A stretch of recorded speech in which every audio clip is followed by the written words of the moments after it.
Hey guys, Jesse Newell here, KU beat writer for the Kansas City Star. In today's Sports Beat KC podcast episode, I bring on Nick Schwerdt of Rock Chalk Sports Talk and KLWN 1320 radio here in Lawrence. We discuss the latest with the KU basketball team. Will the streak go on? We give that some discussion. Also talk about this particular KU team's give-a-bleep meter before getting on and talking about the preview of Oklahoma State coming up this weekend and how we feel about the Jayhawks' chances of winning their next two road games.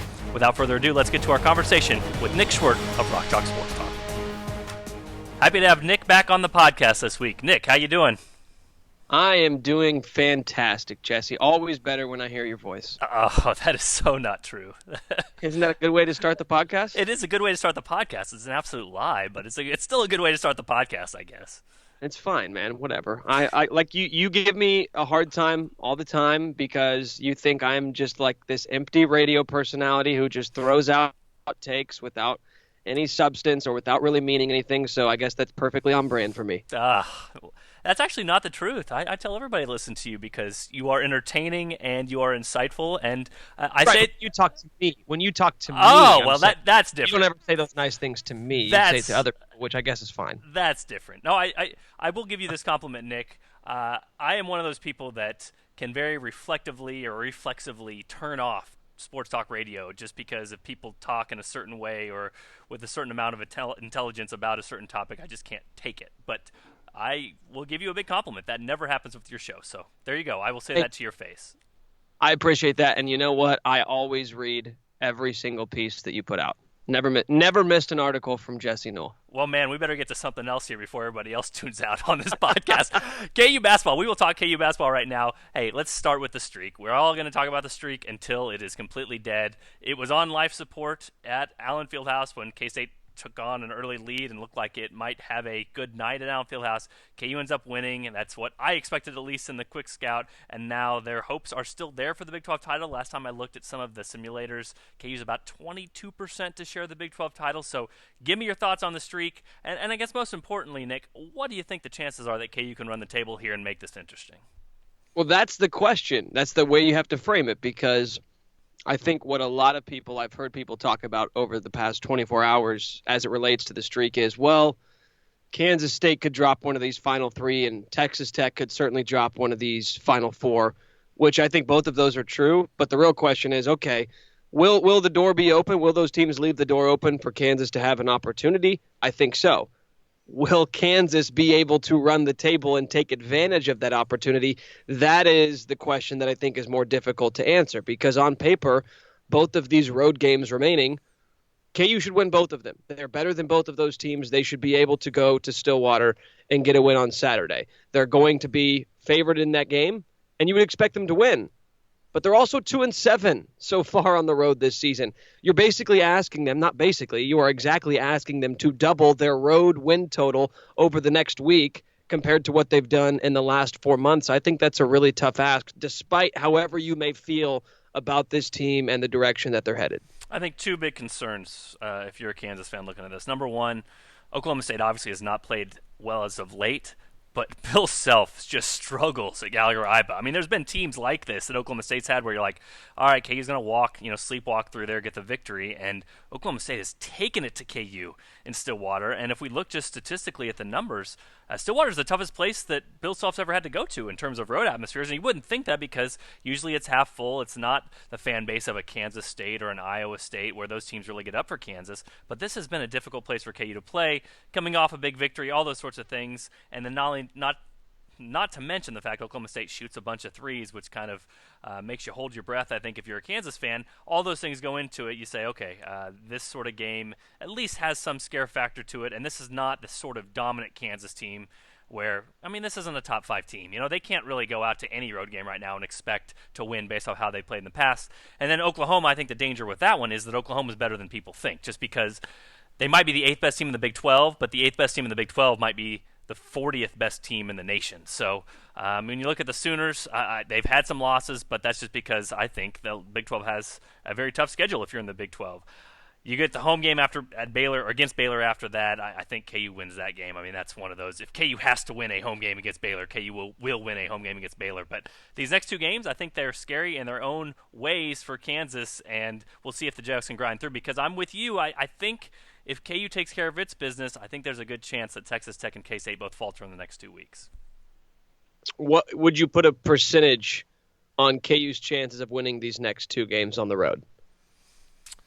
So both of them, or you taking it individually? Because you have to win both of them. So if you need to get to that point by doing them both individually, that's fine. But like, what do you think the chances are that KU gets back-to-back road wins here to close the season? 40%. What would you say?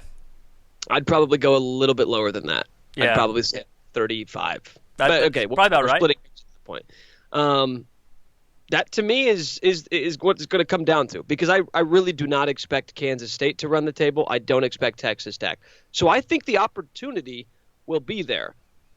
But the opportunity has been there, Jesse. You know what I mean? Yeah. We could go back a week. We could go back 2 weeks. We could go back 3 weeks. Other teams have continued to keep the door ajar. Kansas has not been able to get back into the conversation, at least as firmly as they would like to be. And now, I mean, you are up against it. You are backed into a corner. That's the analogy I keep using. And you're trying to punch your way out. And you were able to do that against Kansas State with a ruckus home crowd behind you. Can you do it down in Stillwater in a game that otherwise would be pretty meaningless against an Oklahoma State team who's just looking to get to the finish line this year? And then next Tuesday against Oklahoma, as you mentioned, I'm not as high on the Big 12 this year, so I think you look at a bottom half team in this league and you say, okay, well, I don't throw the same sort of accolades on these teams that, like, where in years past, if you're the 7th or 8th team in the Big 12, you're like, well, you're just the team who got unlucky and had to lose a bunch of those tight games. Whereas Oklahoma this year, like, I'm not really as high on them as maybe the advanced metrics would indicate. So those are both not just winnable games. Those are both games where, to me, it would be inexcusable for a team with the pedigree of Kansas to lose. But based off what we've seen this year, it's almost like I've been preconditioned to expect Kansas to go and drop one of them. Yeah, you just said yourself, you're putting the odds of them winning both games at 35%. So for one hand, you say it's inexcusable. The other hand, you're saying, well, it's a 1 in 3 chance that they even get this thing done. It's pedigree versus the reality of what this team has given you this year. On the road. Yes. Well, I think let's go back and let's discuss some big picture topics here, because obviously the Kansas State game, 64-49 now in Fieldhouse, the Jayhawks came out, played much better defense, but a couple things I think stood out that maybe could help Kansas moving forward, and I think a really big thing that could help Kansas moving forward was improved play from Quentin Grimes. I wanted to discuss him just a little bit because, Nick, it's really difficult to talk about this or write about this because at the end of the day, I'm still writing about an 18-year-old kid, who chose a college and is not getting paid to play basketball, those sorts of things. But in the last week, I've looked up online, College Basketball Reference, some of the advanced stats that are out there, and Quentin Grimes has basically been the worst rotation player that Bill Self has ever had on a statistical basis. And so for him to show signs, he still had that shot early. Jay Billis was kind of calling him out because he looked like he had a step on the defender, could have got to the rim, maybe tried to dunk it. He kind of, short-armed it, kind of shooting like Jesse Newell at the rec center, thinking he's going to get blocked. And the fact of the matter is, 6'5", 200, whatever weight he is, and he needs to try to go be physical with that, and instead was a little bit timid. But after that, confident with shots, played good defense according to Bill Self, just looked better out there. And I use the poker term or the poker analogy here, pot committed. I mean, Bill Self at this point, he has not sat Quentin Grimes in any game this year. Like, he has not benched him. He's been a starter every single game. Bill Self is pot committed to Quentin Grimes. I mean, at this point, he's going to ride and die with him, even if he has been the worst rotation player in the Bill Self era. So to see glimmers and signs of life from him, I think that's a pretty significant step for this Kansas team. And one area where you could say, hey, maybe you can't expect much more out of Ochai or much more out of Diedrich, but you can sure expect a heck of a lot more out of Quentin Grimes. And if that comes about, then maybe this Kansas team can just inch its ceiling up a little bit higher when they're going here into the Big 12 and the NCAA tournaments. Okay, but you can say that, right? You can say it is like a positive sign moving forward, but if I were to ask you gun to your head, Do you expect another performance like that from him on Saturday? What would your answer be? You know? Probably no, because we've talked about this many times this year, but yet it still kind of bears repeating because it's like, I mean, let's go across this line here, Nick. A 90 offensive rating with 18% usage, so that's horrible. I mean, you want to be at least a point per possession, but even saying that, like, he doesn't take on a very big role for KU's offense, so you'd expect a more efficient player than that. He doesn't rebound, he doesn't make passes, he turns it over a bunch, he doesn't block shots, he doesn't get steals. He's a 55% free throw shooter. He's a 46% two-point shooter. I mean, he's made 33% of his threes, and if I'm being honest with you, going across that line, that's like the best thing he's done for this Kansas team. And we, the whole time, have talked about how he is not a shooter, and that's not what you want from him, or I guess you don't want that to be his best skill set. But it's been bad, man. I don't know what else to say, but like when you see a game where, okay, he's got 12 points, he makes 3 of 6 threes, and he's active defensively, it at least gives you a vision that maybe this can still turn out okay for Kansas. That might be wishful thinking, but at this point, wishful thinking is better than what he did the previous 5 games in a row, basically showing no signs of life. Yeah, so in comparison to what you've seen, it is a positive step. And that's what I think the point we've gotten to with Quentin Grimes, where it's literally anything that you get from this guy is icing on the cake, because you should be going into every game expecting from a production standpoint offensively to get basically nothing from him. Because the games preceding his 12-point performance, I asked Derek this question on Rock Chalk Sports Talk yesterday. Off the top of your head, maybe you're looking at it. You probably already have looked at it. So what do you think is the last game he'd scored double figures points before that game against Kansas State on Monday? Oh, man. I can't think of it. I mean, I can't think of it off the top of my head. Kentucky on January 26th. So almost a month to the date. It's a long time ago. Which would basically indicate to you, all right, once every 3 or 4 weeks, you will get a game like that from Quentin Grimes. And we can go afterwards. And Bill Self said he thought that Quentin played good, because I think Quentin did play really well defensively. He was playing hard. And that's the thing with him that I think maybe we're trying to find like a silver lining here with him. But one thing I think has been really impressive for a top 10 recruit in the country who probably had one-and-done aspirations, for him to struggle the way he's struggled so far this year and to still be out there engaged, giving 100% effort, like that, to me, I think that shouldn't go without mentioning. Like, that would be really tough, I think, for an 18, 19-year-old kid to try and handle all of that stuff while also giving it his all and being enthused. And we haven't seen him at any point mail it in, so to speak. I think that much is impressive, that he's still out there being able to play 36 minutes a game, not because he hit 3 threes, but because he moves the ball really well offensively and he's locked in and engaged defensively. I think that kind of stuff does matter, because that's a non-starter with Bill Self. If you're not engaged defensively, he doesn't care about your confidence, he doesn't care about your recruiting ranking, like he's just not going to play you. That's a big part of why Grimes, I think, has continued to hold on to that role.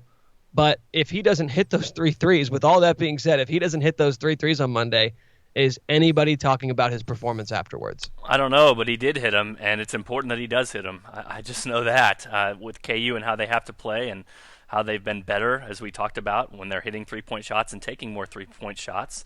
It's very important that he's able to get his shot and get it to go in. His shot looked better. We can always obviously say this after he made some, but what game was it? Maybe 2 before that? Was it Texas Tech? I mean, it looked like he was shooting laser beams. It was just line drives at the rim. So you could tell he or the coaches or someone had put in a little bit of work to get him back to where there was more arc on his shot to give it a better chance to go in. So there's some credit to be had there, but I just think it gives KU such a bigger margin for error. I mean, Ochai Agbaji has been so solid for them, and they didn't really get much out of him. And I know they didn't have to go to David McCormick much just because of the situation, how well Mitch Leifert was playing, but it just allows them a little bit of breathing room when Quentin Grimes plays well and can play 36 minutes, because otherwise this team isn't very deep. They don't go super long in the rotation where you can throw a 10th or 11th guy onto the court and say, okay, Quentin, think about what you're supposed to be doing out there. So it just seems to give KU some breathing room, and again, a little bit of a higher ceiling if they can count on him for more. It just seems like a lot of recent games, it's like Bill Self holding his palms up and screaming at him and yelling at him, and then finally benching him and sitting him for a while. And when this process has to play out over and over and over again, it takes a lot to make up for that sort of thing. And I guess I can transition to also Mitch Lightfoot, who we need to talk about. And first off, before we even get started, how do you feel about Mitch on Mitch Lightfoot, the song? I think it's really catchy. I have actually found myself like humming it and singing the chorus, just like going about my day-to-day business. It's a really catchy song, man. Yeah, as a writer, the lyrics are awesome. I mean, they are like really, really good. So I guess shout out to is the Jayhawks Talk podcast, correct? That first came correct, out with that. Yeah. So shout out to those guys for coming up with that and some catchy lyrics. If you guys haven't checked it out, just type in Mitch I'm Lightfoot into Google and you'll be able to find your new favorite music video. But in all seriousness, yeah, it is good. It's good, and there's some really good lyrics. Pull up the lyric video with it so you don't miss any of those, because there's some good sort of inside jokes with Kansas basketball that shouldn't be missed in that song when he's sort of doing his freestyle at the end. But in all seriousness, Mitch Lightfoot, great, really good, and allowed KU to play the defense it wanted to play, where Diedrich was playing on the perimeter more, because if Barry Brown got a switch and was able to drive by Diedrich, guess who was at the rim ready to block the shot? That was Mitch Lightfoot. So he sort of played the 5, and Diedrich sort of played a guard, and for one game against Kansas State, it really worked out, but it was a huge game for him to play well, and obviously his Kansas ties seemed to matter in that game, where he was very energized and got everybody else energized in the crowd as well. Yeah, and I think that's something this team should be looking to embody, right? Taking on that sort of energy. I always said this about Frank when he was here his senior year, that his give-a-bleep meter was just always higher than everybody else's on the court, and it's not to insinuate that other guys don't give a bleep or who aren't trying or playing their hardest out there, but everybody's playing as hard as they can. Everyone's giving 100%. Mitch is giving 110, or Frank was given 110. And I think that's what we're kind of getting to, especially in that game on Monday. It just seemed like Mitch was so much more turned up than everybody on the court. And I think that started to have this sort of infectious nature on the rest of the team. I don't know how much of it you can count on from game to game.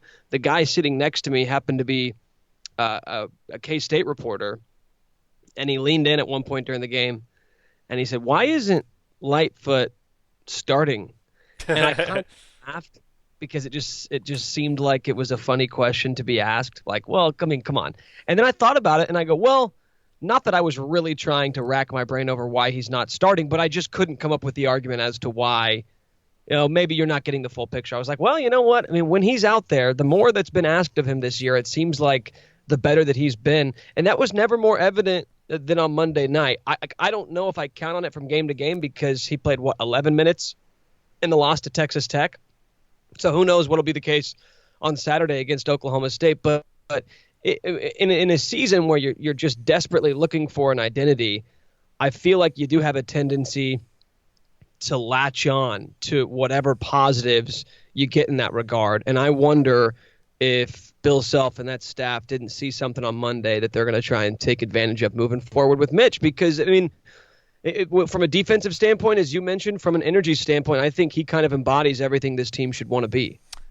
Yeah, and there's precedent for Bill Self playing these sorts of players. I always bring up Jamari Traylor. Jamari Traylor started for a long time, and that was what he provided. Everybody sort of had a lift on the court when he was out there because of how he was unselfish and willing to accept his role and willing to go as far as needed to get loose balls or do what was needed for the team. I think I want to circle back to this, Nick. I think it's an important point.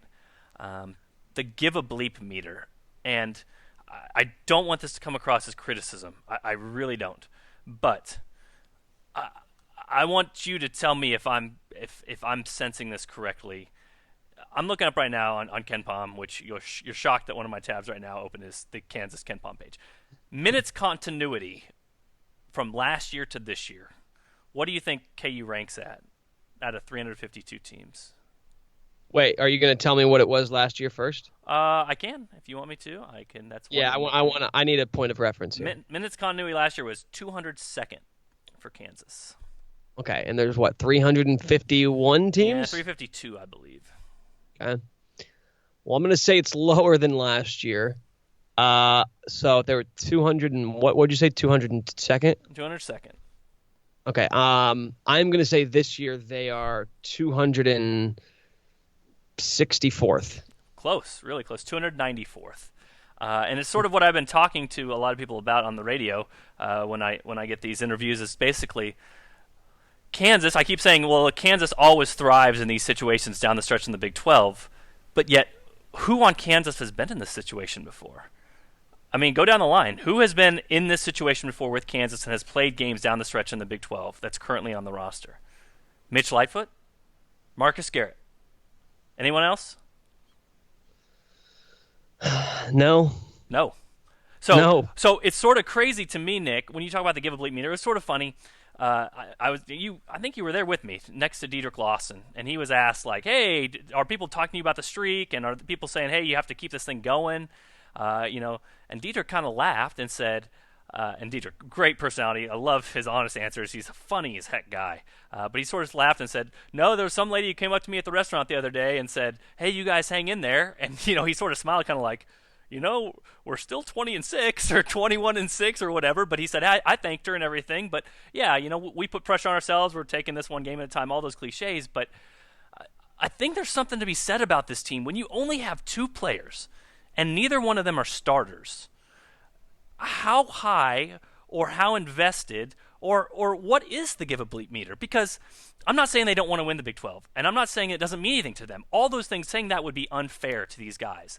I'm just saying it meant more to Devontae Graham, who had been here 4 years and understood what the streak meant and had to go through that 4 straight years. It meant more to Landon Lucas, who had been here 5 years and understood what Kansas meant to him and understood all the guys before him and no easy layups and what Bill Self wanted. And it meant more to Frank Mason, as you said, the 110% thing. And he was always the guy that cared more than anybody else. It's tough for me to look at this roster and know, other than Mitch and other than Marcus, if there's just a true sense of what this all means and what this all is responsibility-wise. And so that's what makes this final stretch to me very interesting, because I'm with you. I think other times in other years I would say I think Kansas is going to win these games even if the numbers don't say that. And I don't know if I feel that way this year, just because there is no Frank Mason, there is no Devontae Graham, there is no Landon Lucas, there is no guy that's been with the program this long, that is a starter, that is in the heat of things all the time, that really understands what's about to happen here. So I guess I will throw it to you. Do you think I'm crazy? The answer can be yes. Okay, let's go back to addressing that big old elephant in the room, right? That we discussed last time. Yes. Which is that whose job typically would you presume it to be to let everybody on the team know the senior how important it is to win the Big 12? The senior. I don't know if Kansas got much leadership from the only senior on this team. In fact, I think that you could make a compelling argument that he had a negative impact on this team in that regard. I'm not trying to blame it all on one person. I think circumstances matter, context matters here, but that's a big part of it, man. Those upperclassmen are the ones who don't want to be known specifically. They always say we don't want to be known as the team who ends the streak. Specifically, you don't want to be the senior class who's responsible for it, because you know all of the guys who have come before you, who have graduated and moved on, they're going to look back at it as, well, you were the seniors. That was your senior class. That was your business to take care of, and you didn't get the job done.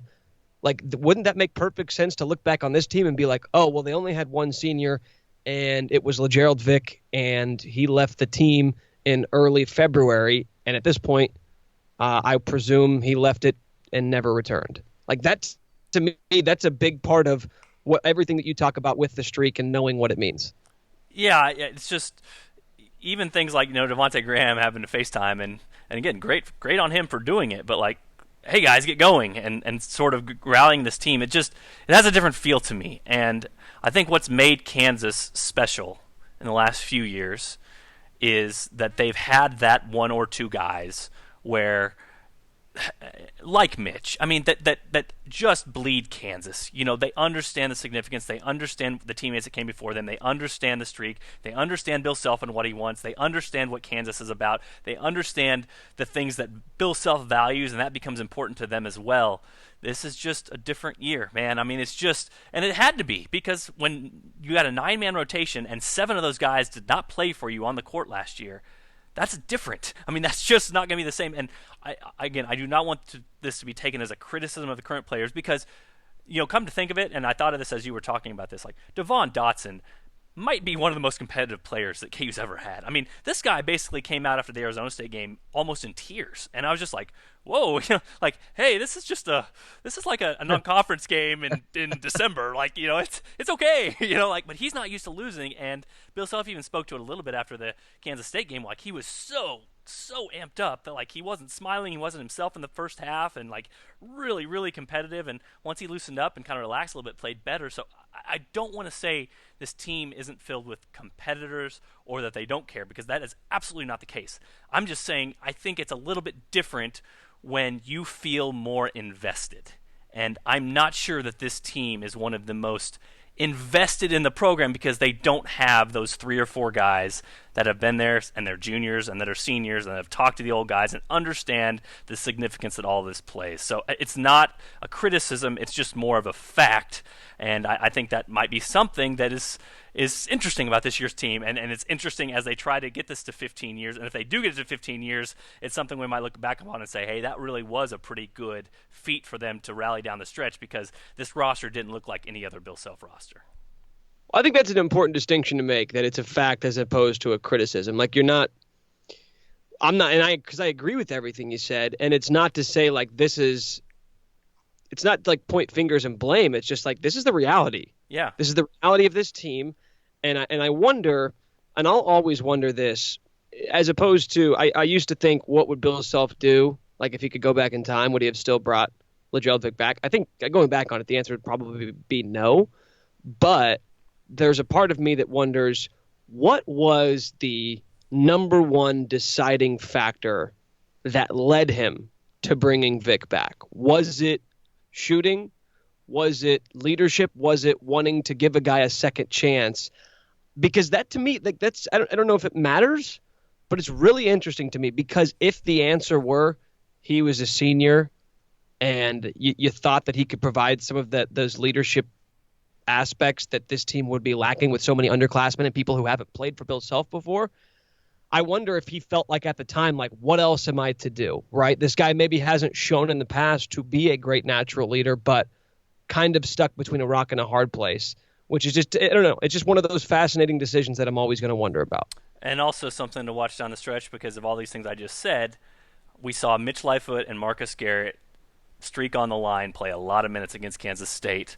I wonder if there are difficult situations here, if Bill Self leans on those guys again, and they understand kind of what it's like and what happens in these Big 12 road atmospheres, and what this moment is going to be like down the stretch when it really is crunch time. So something to watch with this team, just sort of an observation, and so we will see what happens moving forward. Nick, before I let you go, Oklahoma State, just give me quick thoughts on that. Ken Palm has it as a 7-point game. KU 75% to win this game. You think this is closer than Vegas thinks? You think this is a game KU struggles? Once again, if we talk about KU being down scholarship players, Oklahoma State's down even further, I think down to 7. So what do you think about this game, Gallagher-Iba? Okay, well, KU has 2 road wins on the season. 2 and 7. One of them was an overtime victory. They won by 5 against TCU earlier this month.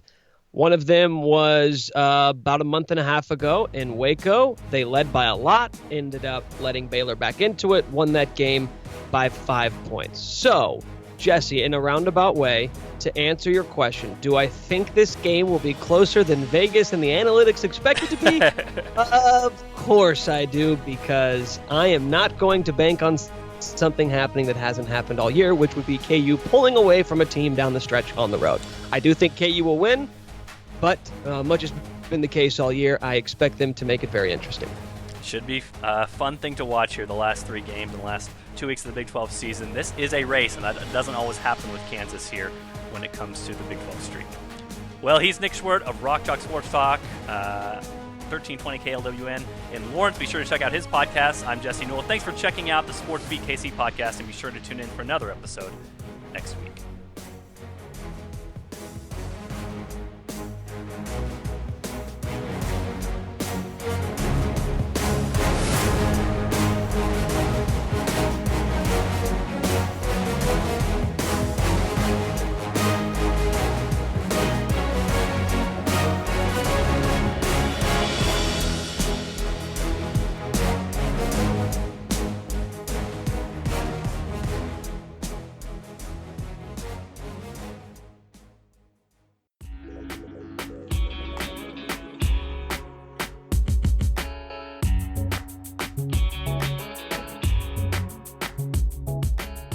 Hey, it's Blair Kirchhoff, and if you're listening to this, you love Kansas City sports, whether it's the Chiefs, Royals, Sporting, Mizzou, KU, or K-State. And no one covers these teams like the Kansas City Star. If you currently subscribe to the paper or have a digital subscription, thank you for your support. And if you don't, here's a great offer. It's called Sports Pass, unlimited digital access to every sports story and video on kansascity.com. And it's just $30 for the first year. It's the best sports value in town, just 8 cents a day or $2.50 a month. You can't beat that. Subscribe now at kansascity.com/sportspass.